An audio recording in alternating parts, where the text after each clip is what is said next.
Guys, so ito yung ating OBT or Orange Baboon Tarantula. Tingnan nyo ang gulo ng kanyang enclosure, no? Need na nating iayos. Ang tagal na kasi niya dito, more than 1 year na ata siya dito sa enclosure na to, no? So tara, baguhin na natin yan, pagandahin natin. Tingnan mo, enjoy na masyado ng substrate, ang pangit na ng design, kaya iayos natin, tsaka linisin din natin, no? So yeah, hindi ko na muna ma-timelapse kasi wala tayong mapagpapatungan ng cellphone, no? Kaya doon na agad tayo sa finished product. Wait lang. A few moments later. Ayun na yung progress, and lagyan na natin ng stick or cork bark or drip wood, ano ba ang tawag dyan? Basta yun, talagyan na natin. Lagyan na natin substrate yan. Tapos, ayun na yun, okay na yun. Simple setup lang. Ayan. So yeah, hindi tayo mapag-timelapse. Fast forward na uli.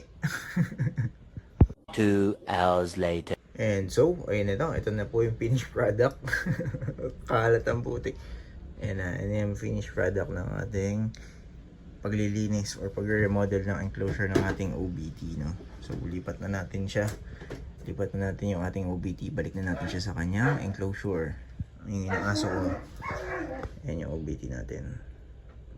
Ayun, kung mapansin nyo, mali yung isa niyang leg. Nag-bad mold kasi siya sa last time, eh. So, yeah. Lipat na natin. Ayun, galit na galit pa. Ayun, o.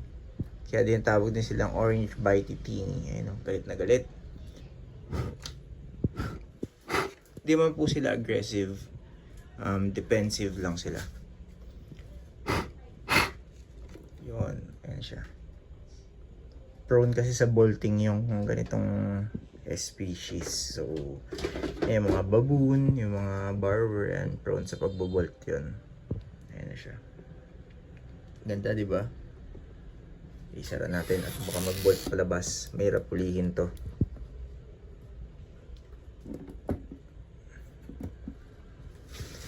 Ayan. Di ba? Tapos magsasapot na lang siya dyan kasi semi-arboreal naman sila. Or yung ganyang species. So, yeah. Hanggang dito na lang, guys. Update lang sa kanya, no? And thanks for watching. Bye-bye.